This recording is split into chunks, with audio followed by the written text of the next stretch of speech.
अस्सलाम वालेकुम एवरीवन, मैं हूं मोहम्मद तलहा और आप लोग देख रहे हैं तलाश फेस अकेडमी। आज हम लोग कवर करने वाले हैं सेकेंड ईयर का लेक्चर और सेकेंड ईयर के लेक्चर में हमारा chapter number 17 the advent of modern physics continue है। और आज जो हम लेक्चर कवर कर रहे हैं स्पेशल थ्योरी ऑफ रिलेटिविटी समझने के लिए बहुत ही इंपॉर्टेंट है और वो है Galilean transformation.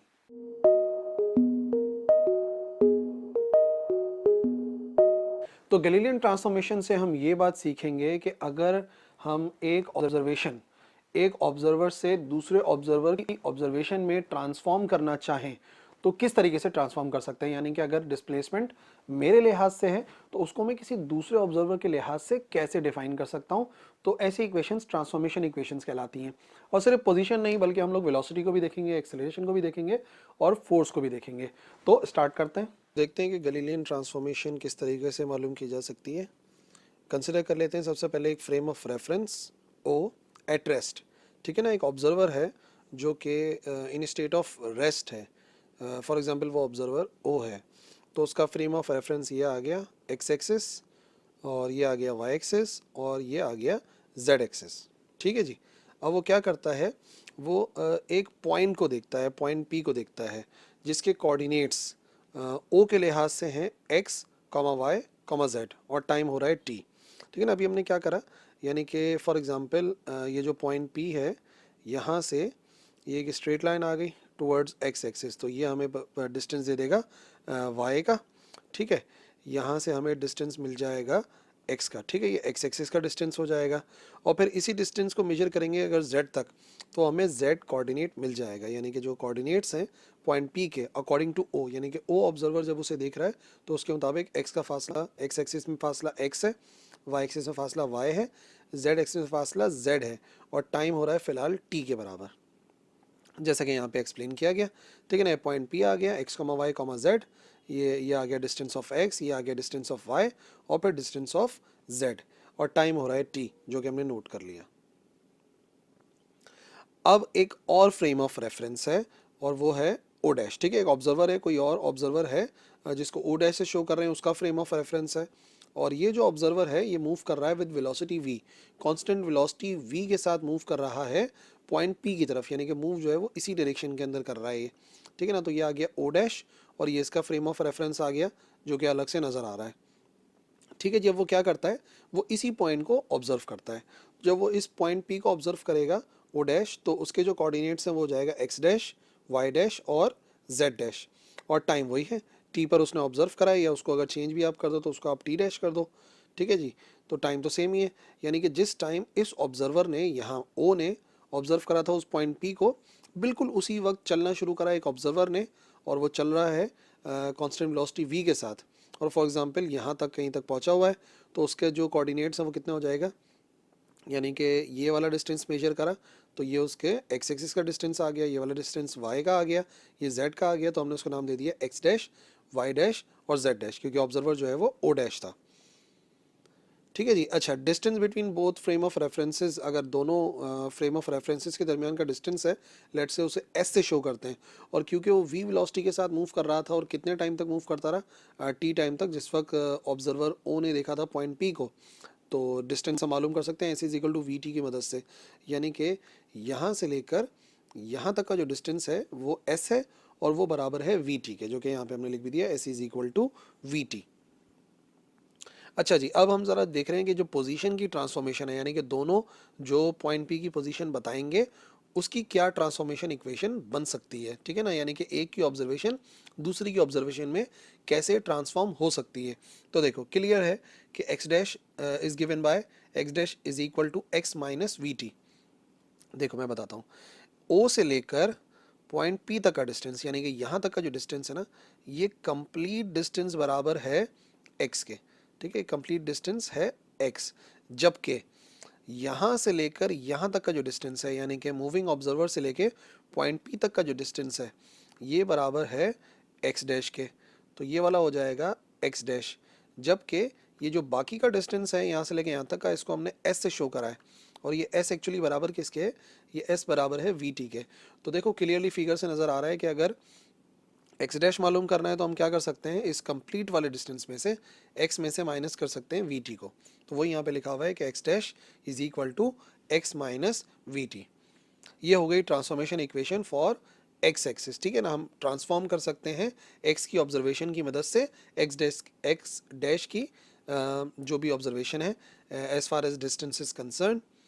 Now y dash और वाई बराबर होगा, देखो मतलब क्लियरली फिगर से भी नज़र आ रहा है कि दोनों जो फ्रेम ऑफ रेफरेंसेस है उनके लिहाज से जो पॉइंट पी है उसकी हाइट, जाहिर सी बात है वाई एक्सिस है तो हाइट कह सकते हैं, दोनों की हाइट सेम है, दोनों का डिस्टेंस सेम है, तो वाई डैश बराबर होगा वाई के, और इसी तरीके से z डैश बराबर होगा z के, ठीक है ना। जाहिर सी बात है कि z एक्सिस का डिस्टेंस भी सेम होगा, सिर्फ क्योंकि ये जो ऑब्जर्वर था, मूविंग ऑब्जर्वर, वो x एक्सिस में मूव कर रहा था, तो ट्रांसफॉर्मेशन जो मेन आई है वो आई है x एक्सिस में।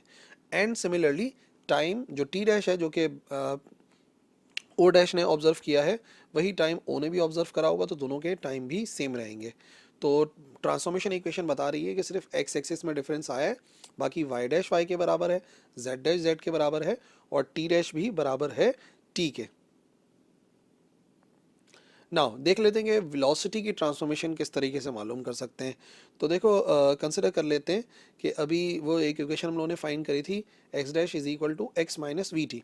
अब हम ये देखना चाह रहे हैं कि अगर पॉइंट पी की वेलोसिटी मेजर करेंगे, अभी तो सिर्फ डिस्टेंस मेजर कर रहे थे, अब अगर ओ और ओ डैश मालूम करना चाहते हैं ट्रांसफॉर्मेशन ऑफ वेलोसिटी, यानी कि वेलोसिटी दोनों की, मैं देखना चाह रहा हूँ कि अगर ओ की वेलोसिटी पता हो तो ओ डैश की वेलोसिटी कैसे मालूम कर सकते हैं, यानी कि वो वेलोसिटी जो पॉइंट पी की ऑब्जर्व करता है ओ, ठीक है, उस ऑब्जर्वेशन की मदद से हम ओ डैश की ऑब्जर्व की गई वेलोसिटी कैसे फाइंड कर सकते हैं। तो एक्स डैश बराबर है एक्स माइनस वी टी, इस इक्वेशन को क्या करते हैं, डिवाइड कराते हैं टी से, तो आ जाएगा x dash upon t, x upon t और v t upon t, t से टी हो जाएगा कैंसिल, ठीक है, टी से टी कैंसिल हो गया। अब ये बन गया एक्स डैश की जगह पे हो जाएगा v x dash, x upon t हो जाएगा वी एक्स, माइनस टी से टी हमने कैंसिल कर दिया था, तो सिर्फ और सिर्फ यहाँ पे क्या बचेगा, वी बचेगा। लेकिन अब इस इक्वेशन के अंदर क्या चीज़ किसको शो कर रही है, ये बहुत इंपॉर्टेंट बात है। V x dash velocity of P है, यानी कि पी पार्टिकल जो था उसकी वेलोसिटी है जो कि ऑब्जर्व कर रहा है ओ डैश, वी एक्स है velocity of P observe by O, rest वाला ऑब्जर्वर कितनी ऑब्जर्व कर रहा है वो वी एक्स है, और velocity of the observer O dash उसको तो हमने वी से ही शो किया था। अब एक मिसाल के ज़रिए समझ लेते हैं। मिसाल के तौर पे पॉइंट पी इस डायरेक्शन के अंदर मूव कर रहा है और उसके मूव करने की वेलोसिटी है लेट से 30 मीटर पर सेकेंड, ठीक है, लेकिन ये किसके लिहाज से है, ये है ओ के लिहाज से, यानी रेस्ट वाले ऑब्जर्वर ने जब देखा तो उसने देखा कि पॉइंट पी मूव कर रहा था 30 मीटर पर सेकेंड से, जबकि हमारा जो ओ डैश मूव कर रहा है वो सपोज कर लेते हैं कि वो मूव कर रहा है 10 मीटर पर सेकेंड के साथ, ठीक है। तो यकीनन ओ डैश के लिहाज से पॉइंट पी की जो वेलोसिटी होगी वो कुछ ना कुछ कम होगी, क्योंकि वो ऑलरेडी मूव कर रहा है, ओ डैश मूव कर रहा है पॉइंट पी की डायरेक्शन में ही, तो उसे पॉइंट पी का जो मोशन है वो लाजमी तौर पे स्लो महसूस होगा। कितना स्लो महसूस होगा, तो वो होगा इन दोनों का डिफरेंस, यानी कि 30 माइनस 10 यानी कि 20 आ जाएगा। कैसे मालूम करा, ये जो चीज़ लिखी हुई है ये वी एक्स है, ये वो वेलोसिटी है पार्टिकल पी की जो ऑब्जर्व करी थी हमारे ओ ने, यह है वेलोसिटी v जो कि हमारे o डैश की वेलोसिटी है। अगर मैं मालूम कर दूं vx में से v, तो अपने आप हमें वो वेलोसिटी मिल जाएगी जो कि o डैश ऑब्जर्व करेगा। तो देख लो ये जो इक्वेशन है ये वेलोसिटी की जो ऑब्जर्वेशन थी o की उसको ट्रांसफॉर्म कर रहा है o डैश की ऑब्जर्व की गई वेलोसिटी में, और इसी वजह से हम इसे क्या कह रहे हैं, इसे हम कह रहे हैं ट्रांसफॉर्मेशन ऑफ वेलोसिटी। नाउ अब मेन पार्ट की तरफ आ गए हैं कि ट्रांसफॉर्मेशन ऑफ एक्सेलरेशन कैसे मालूम करें। तो सपोज कर लेते हैं कोई दो पॉइंट हैं जिनके दरमियान मैं एक्सेलरेशन मालूम करना चाह रहा हूँ, पॉइंट पी मूव कर रहा है, for example point 1 and point 2। तो पहले पॉइंट के लिए v1 जो पिछली वाली इक्वेशन है उसी को चेंज कर रहे हैं, v1 x dash is equal to v1 x minus v. दूसरे पॉइंट के लिए v2 x dash is equal to v2 x minus v, ठीक है ना, वो दो पॉइंट थे। तो जो पिछली वाली इक्वेशन हमने पढ़ी थी उसमें एक जगह पर v आ गया, एक जगह पर 1 आ गया और एक जगह पे आ गया 2। दोनों का डिफरेंस मालूम कर लेते हैं। डिफरेंस क्यों मालूम कर रहे हैं, क्योंकि एक्सेलरेशन निकालनी है, और एक्सेलरेशन होती है rate of change of velocity. तो पहले चेंज ऑफ वेलोसिटी निकाल लेते हैं। सो सेकेंड इक्वेशन में फर्स्ट को माइनस किया, v two x dash minus v one x dash, और यहाँ पे आ गया v two x minus v minus, और ये पूरी वैल्यू ब्रैकेट में v one x minus v, sign को मल्टीप्लाई कराएंगे, माइनस प्लस माइनस और माइनस माइनस ये हो जाएगा प्लस, यहाँ पे माइनस का v और प्लस का v हो जाएगा कैंसिल। तो क्या बचा, v2x dash minus v1x dash is equal to v2x minus का v1x। ठीक है जी। अब क्योंकि एक्सेलरेशन चाहिए थी तो चेंज तो आ गया, अब डिवाइड कराना है टाइम से, तो इस इक्वेशन को डिवाइड कराते हैं t से ऑन बोथ साइड, तो इस तरफ भी आ जाएगा v2x dash minus v1x dash divide by t, ये आ गया v2x minus v1x divide by t। ये आ गया rate of change of velocity according to O dash, क्योंकि डैश लगा हुआ है तो ये आ गया एक्सेलरेशन एक्स डैश, क्योंकि एक्स मैंने इस वजह से लगा दिया ताकि याद रहे कि एक्स एक्स से मूव कर रहा है। अच्छा जी, और ये जो आई है ये आई है एक्सेलरेशन ऑब्जर्व्ड बाय ऑब्जर्वर ओ, ये ओ की ऑब्जर्वेशन है एक्सेलरेशन की, और ये आई है ओ डैश की, और इस इक्वेशन से साबित हो रहा है कि दोनों की एक्सेलरेशन, जो ऑब्जर्व की गई एक्सेलरेशन है वो क्या होगी, वो होगी इक्वल। ठीक है जी, वेलोसिटी चेंज हो रही थी, डिस्टेंस चेंज हो रहा था, लेकिन एक्सेलरेशन दोनों ऑब्जर्व करेंगे सेम। ठीक है ना, अगर पॉइंट पी मूव कर रहा है, कोई भी एक्सेलरेशन है उसकी, तो दोनों ऑब्जर्वर चाहे वो रेस्ट में हो चाहे वो यूनिफॉर्म मोशन में हो, वो उसकी वेलोसिटी एक्सेलरेशन जो है सेम ऑब्जर्व करेगा। और अगर न्यूटन के सेकंड लॉ को अप्लाई करें तो F is equal to m a, अगर एक्सेलरेशन बराबर मेजर हो रही है तो यकीनन दोनों की ऑब्जर्व की गई फोर्स सेम होगी। ठीक है ना, इक्वल होगी, यानी कि जो फोर्स ऑब्जर्व करेगा ओ डैश वही फोर्स ऑब्जर्व करेगा हमारा एफ। ठीक है जी, और पिछले लेक्चर में यही तो बात मैं बता रहा था कि अगर कोई frame of reference, inertial frame of reference है तो न्यूटन के लॉज एप्लीकेबल हैं, यानी कि इक्विवेलेंट है। जो ऑब्जर्वेशन कोई रेस्ट वाला ऑब्जर्वर देता है फॉर फोर्स, वही ऑब्जर्वेशन एक ऐसा फ्रेम ऑफ रेफरेंस देता है जो कि होता है, जो कि मूव कर रहा होता है विद यूनिफॉर्म वेलोसिटी।